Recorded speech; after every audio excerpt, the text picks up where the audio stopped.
Following on from the president's remarks, we thought we'd give you some background on this day back in 1987 when a series of citizen demonstrations began that eventually toppled Chun Doo-hwan's military dictatorship. His reign saw human rights violations and a sharply restricted press. Symbolizing those dark days was a police investigation building in Seoul.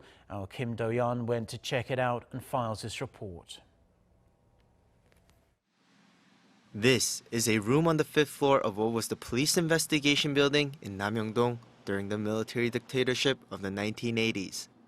Anyone the police wanted to question for so-called pro-communist activities would be brought here, in through a secretive back door and up a spiral staircase that led to the 5th floor directly. Individuals were brought here for interrogation through torture. One event in particular started to unite people against the dictatorship. In January of 1987, a Seoul National University student died after being tortured by waterboarding, causing fury among the people. This is where the true dark side of dictatorship was revealed. The public thought to themselves that they cannot allow a government that kills innocent young students.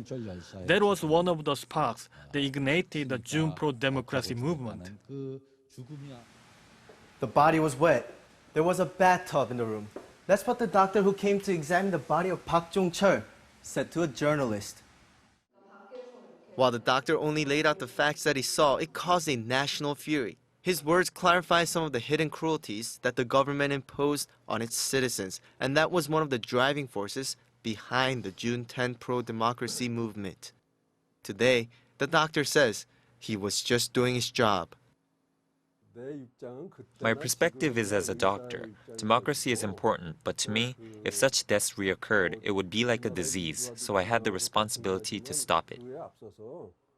What happened in June 1987 and the events leading up to then shaped the course of Korea's history.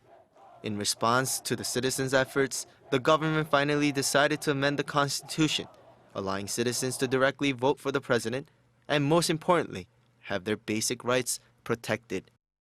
Kim Do-yeon, Arirang News.